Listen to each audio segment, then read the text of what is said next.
Welcome to On the Edge with April Mahoney Brains. Here, this is the spot where the conversations are pointed, the guests are sharp. Conversation starts now.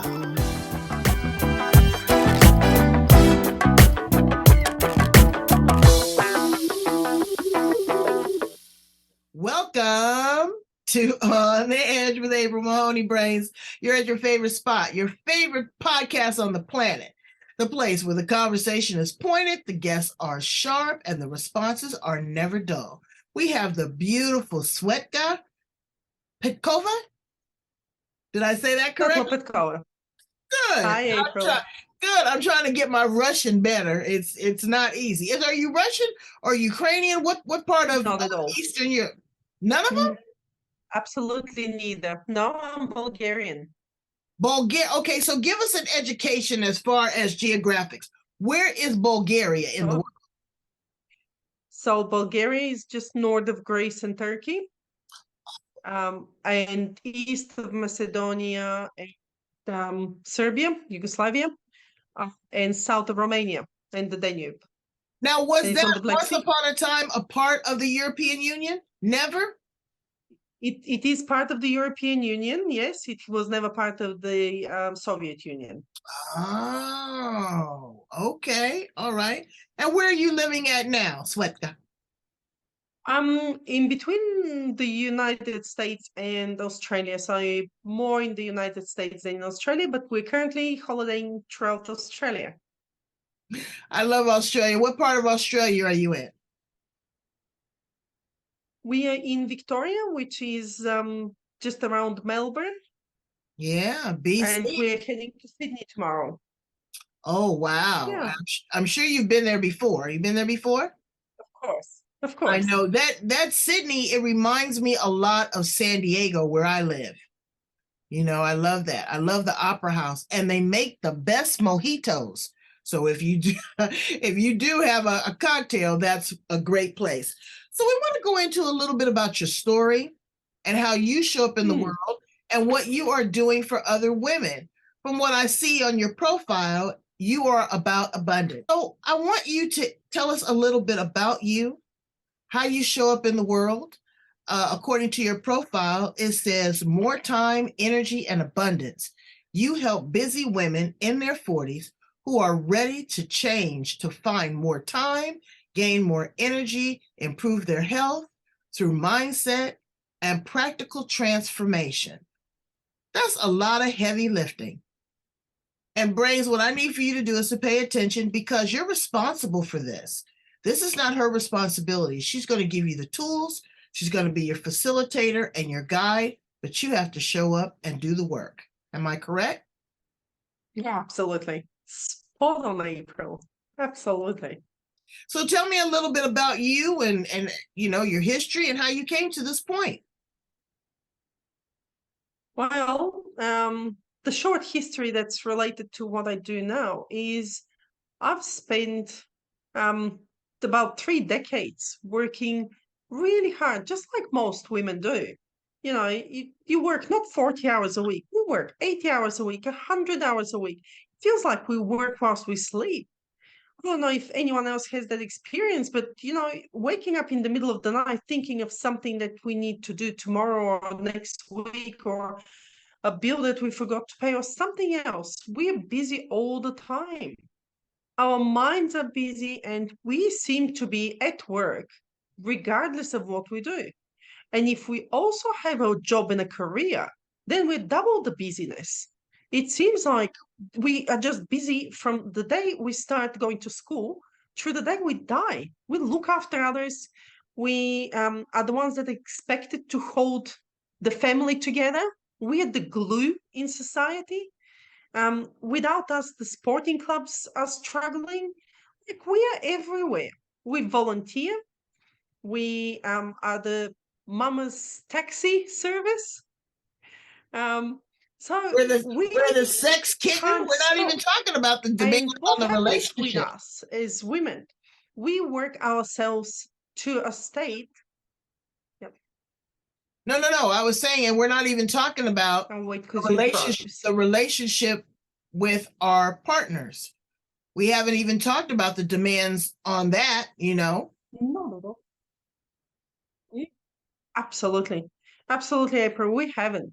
And what normally happens with us is we keep going until something happens in our lives, and we either get really sick and we can't keep going, or something else happens, like a relationship breakdown, or we lose our jobs that really shocks us out of existence. Otherwise, we keep going on this autopilot and we keep on taking more and more responsibilities and jobs and tasks. And how often do you hear, oh, you didn't remind me about that? Responsibility to remind you, Right. but it's expected. And yeah, and So, we, as little kids, we always grow up that way. right. So did you Right. have a breakdown in communication? You know, were you in a corporate setting or were you working and you just found this burnout? How did you get to this point? Well, so for me, it was a health scare. And I remember just sitting in the doctor's office thinking, well, if that turns out to be that way, well, what's next? And how can I deal with everything else and continue to have a normal life? And just continue to support everyone and everything. And then it just like the pressure just fell off because I realized that I actually don't have to. None of us have to continue to do everything.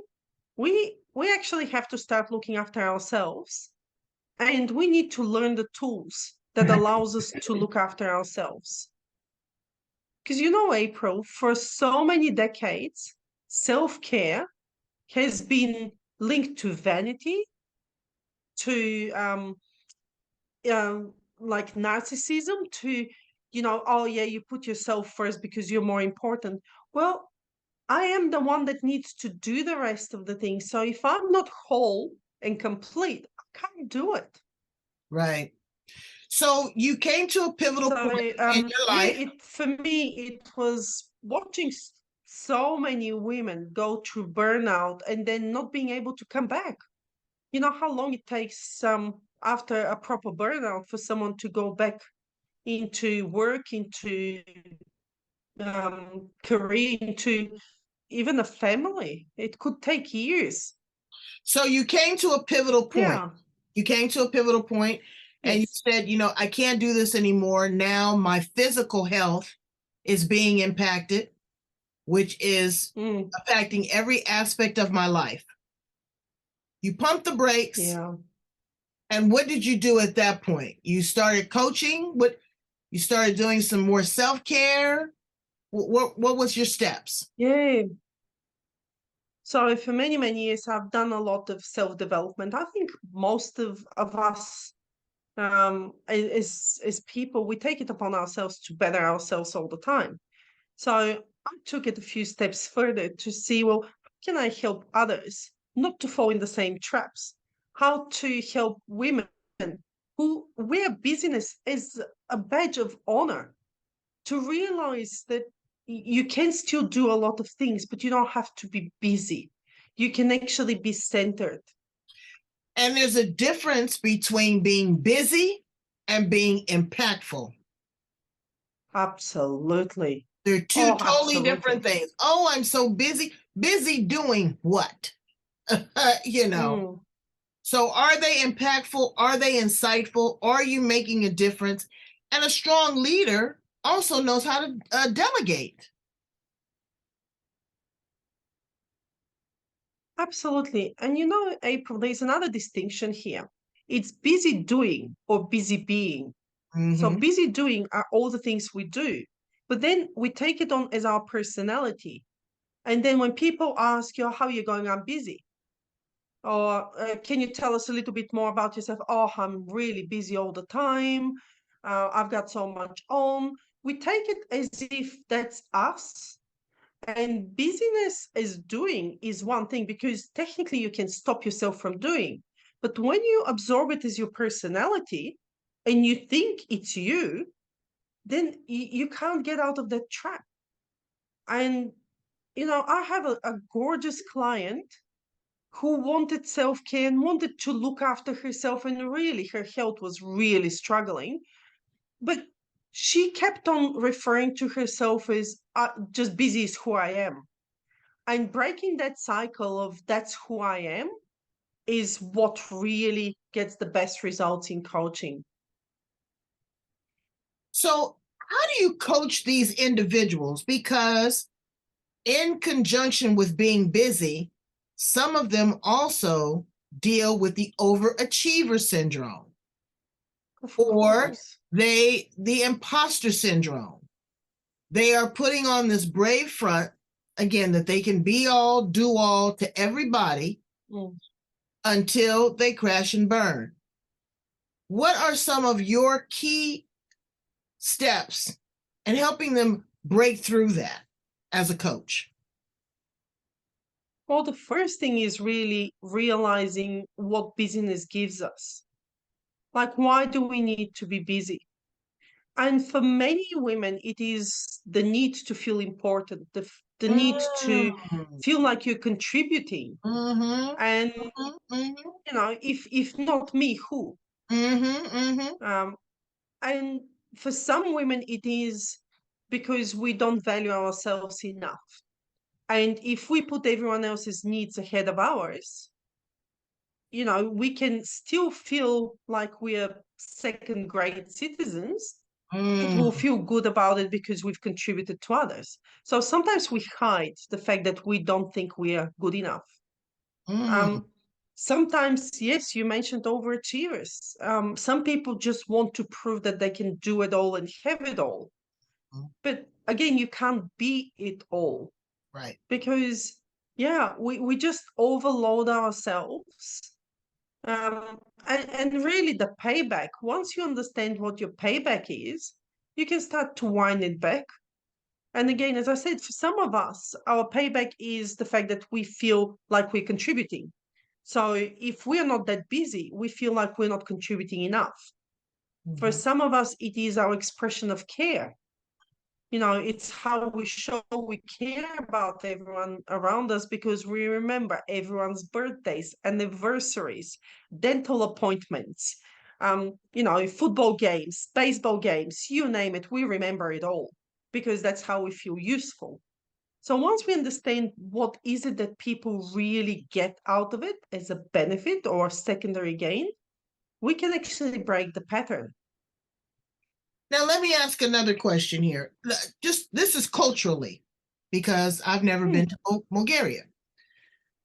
Are women more subdued?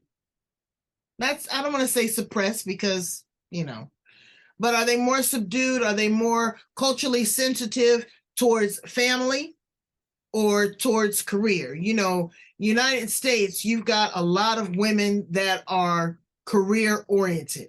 It's all about the hard charge. It's all about making all the money. It's about having, that those red bottom shoes and pencil skirt and sitting at the corporate desk, and then coming home and trying to be everything to everybody. Or is it more a sense of family comes first, career comes second? What is the culture there among women in Bulgaria? So I'll say that in our generation, so it's women that are above 40s, we grew up in career and family need to go together. So Mm. you need to have a career. You can't just be a family person. That was for our grandparents. It doesn't suit us. So it's whether it's Bulgaria, whether it's the United States, or the same in Australia, its career is valued quite highly. And then it's expected that as a woman, you'll be able to do it all. Mm. And then you're told as society that you can't have it all. So you try even harder to make sure that you can. It's that vicious circle because you need to prove that you can.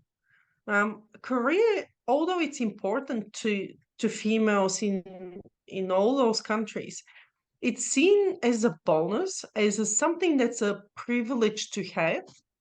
So if you can't handle the family and all the other responsibilities, you need to let go of your career. You've seen how many women have to stop working because they need to care for someone in their family.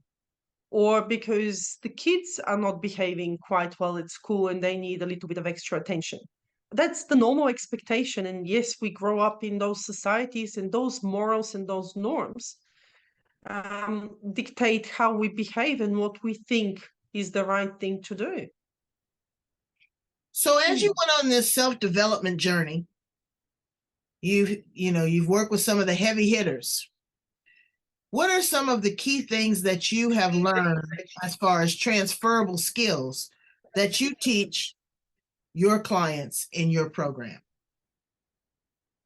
One of the first things I teach them is to recognize their patterns and understand the strategies that they run, because everything we do is, as I said, it's autopilot. As kids, we get programmed with different things based on what we observe at home, our schooling, our culturally, the morals at the time, what society deems acceptable and not. And we sort of carry them through to adulthood, and then we continue to embellish them. So, what I help my clients do is actually see them and recognize them, and then make a decision of all of those things, what continuously serves them and what's no longer relevant, and they can let go of it. Right. And then I teach them how to let go of things like that. Yeah. How to delegate and still find a sense of self-worth. Just empty silence can speak volumes. Just that quiet time to get clarity and to process. I just finished a great book, Atomic Habits. And and so what I've done is I've learned to multitask in a different type of way. I might be editing and exercising at the same time. I might be eating my lunch and journaling at the same time, but I try to incorporate more than one task to do, one as a reward and one as a task. I've gotten to this other thing where I share this with people. I give myself stars. Share this with people. I give myself these little gold stars. I used to get those when I was in kindergarten. But it doesn't have to be this huge, grandiose thing. Just a little something that says, hey, I acknowledge who I am. I'm good enough. I've done everything that I said I was going to do. And I look on my desk sometimes and there's no stars, but I don't beat myself up because, those are days that I was kind of lazy and I didn't want to do everything. People don't give themselves any flexibility. What do you do for self-care now that you're in this headspace, you've done all the work? What do you do to take care of yourself and keep yourself balanced so that you're able to be a clean vessel to work with your clients? So I do a few things, and for my clients, I recommend a myriad of things because, as you said, everything is quite individual. It needs to suit the person. So I've learned the power of the pause, to be able to just really pause myself and just recenter, refamiliarize with where I am now. Then be able to step back and say, well, out of everything, what is the one thing that I really must do? Like, yes, we have huge to-do lists, and our to-do lists are never done. Our personal to-do lists are never done at work. It's impossible. And people get really stressed and burnout because they try to go through the to-do list, which is never ending. We all know that companies are trying to cut on costs. So you don't have the recruitment that you need. So you get more work to do. And your to-do list just keeps on growing. And then, of course, we get stressed, and then we actually get short. And then we get a little bit angry, maybe. Or we get a little bit snappy. Don't be a woman over 40 going through menopause. You get crazy. And then that impacts our relationships. As we spoke earlier, we haven't even touched on relationships. And the stress that brings, both the stress we bring into the relationship, but also the stress that a good relationship and what it should look like brings on us. Because we try to do everything right by our partners or our families. And that puts all the pressure and stress back on us. But So what it's women don't, but what women don't do, Svetka, is delegate. They a lot of times they take on all this responsibility. The kids can do certain things. The husband can do certain things.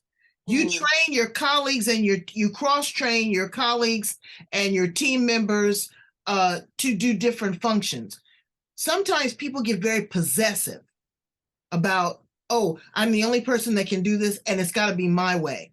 They don't allow the flexibility and the ingenuity for others to incorporate their ideas and their skills. You would be surprised at what other people can do. It's about working smarter, not harder.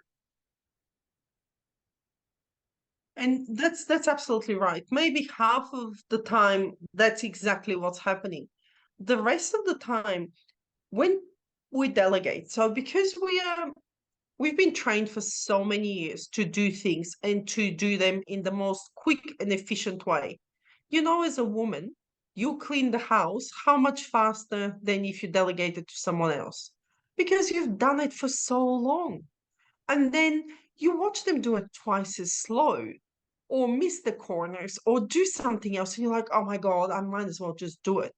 Because the frustration that brings it with the task not quite being done, and then you know that you're wasting someone's time because they're spending twice as long.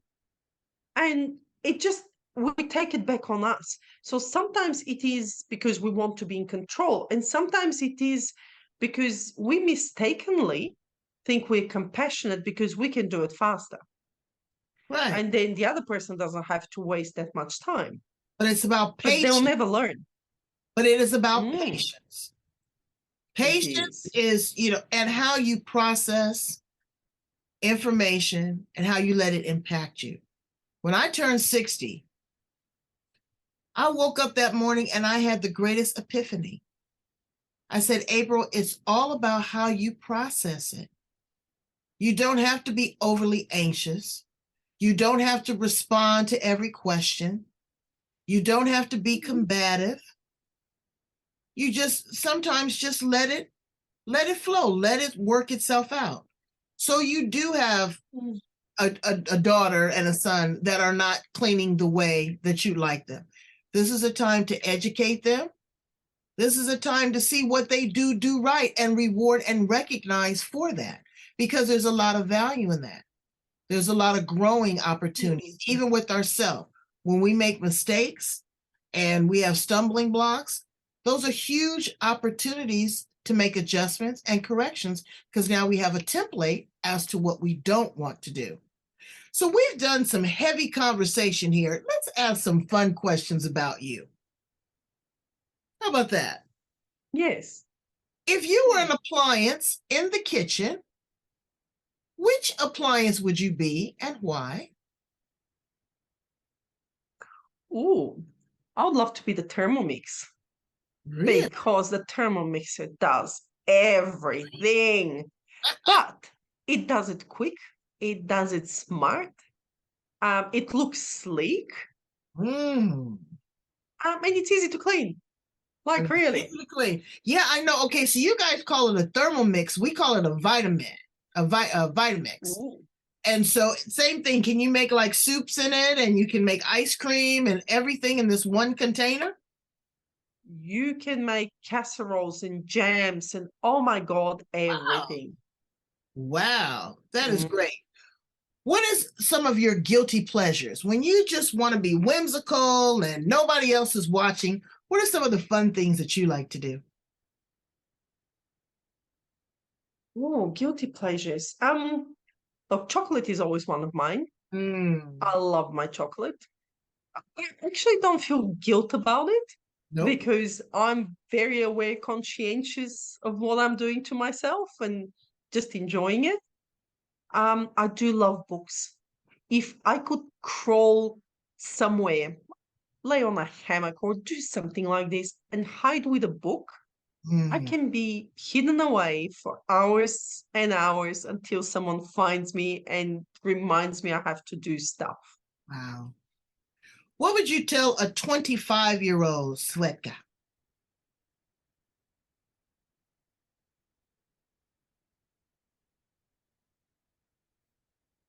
Oh, well, I certainly would remind her to just make sure that she looks after herself and that she pauses and asks herself, hey, what do I really want in life? Is this how I want my life to be like? Is there something else I want to achieve or do or be? And make sure that I double check that I'm on the path that I've chosen again and again, every single time. So every single time I make a decision, I just double check, is this where I want to go, or is this where society or family expectations want me to go? That's powerful. That's very powerful. Hmm. If you had three magical wishes, what would they be? Oh, three magical wishes. They'll be very magical, April. First one will be to combat climate change, Oh, to I be just able to stop this and reverse it. I just came back from Alaska, and I tell you, Brains, I don't want to be the Debbie Downer, but it was quite disappointing. It was quite Mm. disappointing. The icebergs were up under the water. You couldn't see them. We go to Juneau, Alaska. There's nothing cold there. People are wearing shorts. It's 75, 80 degrees. Wow. The wildlife is, because I went a few years ago, was not to the magnitude. You see the otters and a lot of uh, whales and dolphins. You didn't see that as much. There is definitely something happening. So I'm with you on that Mm. wish. Your other two? Yeah. Well, the next one will be to empower people. And well, I work with women, but that's men are no exclusion. To to do the best they can with the superpowers that they've been given, with the skills that they've been given to build and to contribute to the world. Like the universe will give them back. If we all contribute, this world will be a much better place. Um, and the third one will be to stop abuse and slavery. Mm, mm, mm. Yeah, that's, I live here in San Diego, and unfortunately, it is a thoroughway for human trafficking. It's And horrible. being a woman from that culture, I understand it may be better than a lot, but it is very, very, still very relevant and very prevalent in the world Mm. today, all across the world. It's not just in one Yes. particular area. You said something that was great, was my next question. What is your superpower? Well, my superpower is really connecting dots. So my superpower is similar to, when you look at the night sky and you can see constellations. Hmm? I can see constellations in things, in patterns, in Mm, people, in way of thinking, in strategies, so I can see the bigger picture, but in that sense, I can connect the dots for people. So that's my superpower. wow, that's great. What planet are you from? I think I'm from the planet of optimism. Oh, you got your own. I love it. I'm from Of Jupiter. course. I like all the rings and the colors and all that kind of stuff going on. That's I crazy. wouldn't. Yeah, And yeah. what do you want your legacy to be? I want women to know that they are the creator of their own destiny, of their own life, of their own story, and that they have a responsibility to create that story and to share their superpower with the world. I think that's very powerful.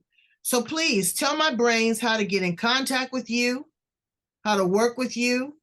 You do some amazing short, intimate clips on Facebook. Brains, I mean, she goes deep. I've watched several of them, and they're very impactful. They're not long, but they're very insightful. They go right to the point. I think working with her would be absolutely fantastic. So tell my brains how to get in contact with you. Yeah, so as you can imagine, April, I'm on all the different platforms. I try to share knowledge and information everywhere from YouTube through to Facebook. The best thing for people to know exactly what's coming next is to join my Facebook group, which is called Needle Movers Community. And if they join my Facebook group, that's where I share information on masterclasses, challenges. I do boot camps. I do a lot of things, and most of them are actually free resources. So if people want to work with me one-on-one, there's opportunities, and they can get in touch with me through Facebook. That's probably the easiest way. My website, and I think you actually had it in one of your promos, is thecoachingconsultancy.com, which allows people to book in appointments and the likes. But please feel free to friend me on Facebook, join my Facebook group, because you will have access to all the resources. As you know, Facebook doesn't show all our posts all the time, so the Facebook group is where most things will be happening. Yeah. Facebook group, go to her. You're on LinkedIn. Are you on also on Oh, Twitter? yes. Yes. Go to all the major Yes. hotspots. If you don't see it on one, you'll definitely see it on the other. Make the one-on-one connection. Do the deep dive. Figure it out. Mm. Try to get the answer to the question. Don't live your entire life in a state of flux and asking, well, if I could have, I would have, or I should have. Be a doer, be a thinker, be a risk taker. That's what this journey is about. We are here for two purposes, brains. One is to learn, and one is to teach. And that's it. Thank you so much for being here on the edge with me. I think that you are very smart. I think that you're very caring. I'm glad that you're on the other side of not feeling well, but you're able to be like a river and pour into other individuals, other women that really need this. And I'm telling you, once you get your head together, every aspect of your life will get better. Your health, your finances, your career, your friendships, your waistline, all of those and then some. Thank you so much, Svetla. I think that you are the best. Thank you for having me, April. And thanks, all brains, for listening and engaging. And I'm looking forward to making new friends. All right. We'll talk soon. Talk soon. Bye.